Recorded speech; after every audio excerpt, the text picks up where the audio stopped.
दोस्तों नमस्कार। मीडिया हलचल देख रहे हैं आप और मैं हूं आपके साथ अर्पित जैन। अयोध्या की मिल्कीपुर विधानसभा सीट उपचुनाव को लेकर अब चुनावी सरगर्मियां तेज हो चुकी हैं। आज डिंपल यादव यहां पहुंची हैं, उनके साथ समाजवादी पार्टी के कई स्टार प्रचारक हैं। जिस तरह से डिंपल यादव की लोकप्रियता है उसको देखते हुए निश्चित तौर पर रोड शो में जो भीड़ उमड़ी है उसे देखकर न सिर्फ विपक्षी हैरान है, साथ ही साथ समाजवादी पार्टी का उत्साह अयोध्या की इस सीट पर बड़ा हुआ दिखाई दे रहा है।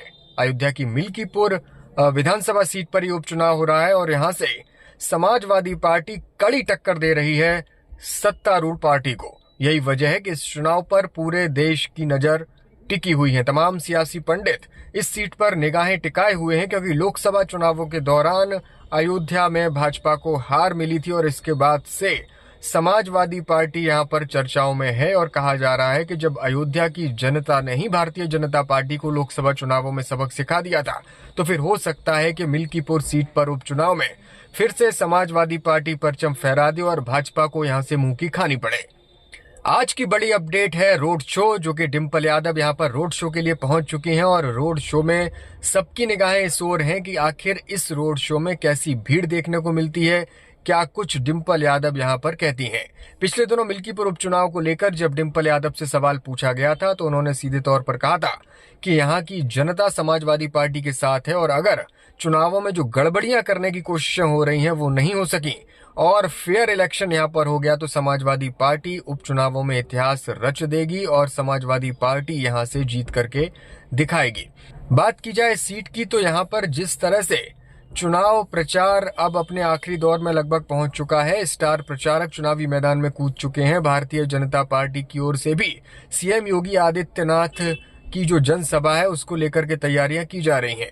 ऐसे में दोनों दलों ने अपने संगठन की ओर से पूरी ताकत तो लगा ही दी है, लेकिन अगर इस सीट के सियासी समीकरण को समझा जाए तो फिर समाजवादी पार्टी यहां पर भाजपा पर भारी पड़ती हुई दिखाई देती है।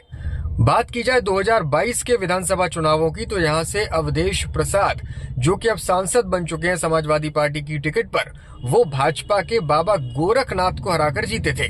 लोकसभा चुनावों में अवधेश प्रसाद ने सपा की टिकट पर फैजाबाद सीट से चुनाव लड़ा। ये सीट उन्होंने जीती, जिसके बाद ये विधानसभा सीट रिक्त हुई है और 5 फरवरी को यहाँ पर मतदान हो रहा है। जिस तरह से सपा की जो जीत हुई थी लोकसभा चुनावों में इस सीट पर, उसको लेकर के भाजपा को कटघरे में खड़ा किया गया। अयोध्या की हार को लेकर भाजपा नेता जवाब भी नहीं दे पाते हैं। यही वजह है कि अब उपचुनावों में विधानसभा सीट के लिए समाजवादी पार्टी के साथ साथ भारतीय जनता पार्टी कोई भी कोर कसर बाकी नहीं रखना चाहते हैं।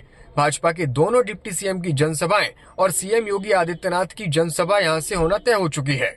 मिल्कीपुर विधानसभा क्षेत्र में एंटर करते ही हाईवे पर लगातार चुनावी प्रचार के बैनर और होर्डिंग दिखाई देते हैं। हालांकि चुनावी प्रचार के इस मौसम में भी लाउडस्पीकर नहीं सुनाई दे रहा।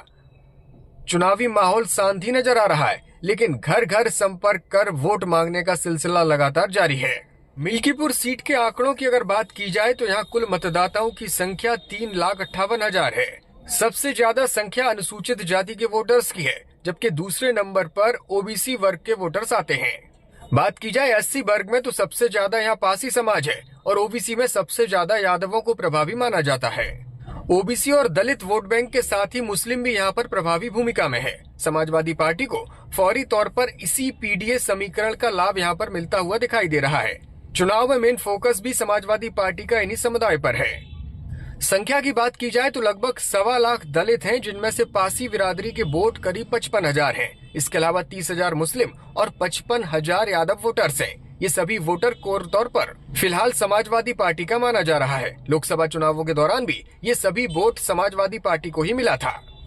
इसके साथ ही मिल्कीपुर में सवर्ण बिरादरी में ब्राह्मण समाज के 60,000 मतदाता हैं। क्षत्रियों और वैश्य समुदाय की तादाद लगभग 25,000 के आसपास है, जबकि अन्य जातियों की बात की जाए तो कोरी समाज के 20,000 और चौरसिया समाज के 18,000 मतदाता हैं। सपा और भाजपा दोनों की अगर जीत के आंकड़े को समझा जाए तो निश्चित तौर पर भारतीय जनता पार्टी को तभी जीत मिल सकती है जब सवर्ण वोटर के साथ साथ उन्हें दलित वर्ग के वोट बैंक से वोट मिले, जबकि समाजवादी पार्टी के पास जीत का आंकड़ा निश्चित तौर पर मुस्लिम, यादव और पासी समाज के साथ साथ दलित और ओबीसी समाज के तमाम वोटर्स अगर समाजवादी पार्टी के खेमे में बने रहते हैं तो उपचुनावों में समाजवादी पार्टी को यहां से जीत हासिल हो सकती है। हालांकि अखिलेश यादव पिछले दिनों मिल्कीपुर को लेकर आरोप लगा चुके हैं। चुनाव आयोग को समाजवादी पार्टी पत्र भी लिख चुकी है और कहा यह जा रहा है कि उपचुनावों में मतदाताओं को धमकाने, उनके वोट काटने और यहां पर जो अधिकारियों की तैनाती की जा रही है उसमें भी सरकार पक्षपात कर रही है। बहरहाल कुछ भी हो, आज सबकी निगाहें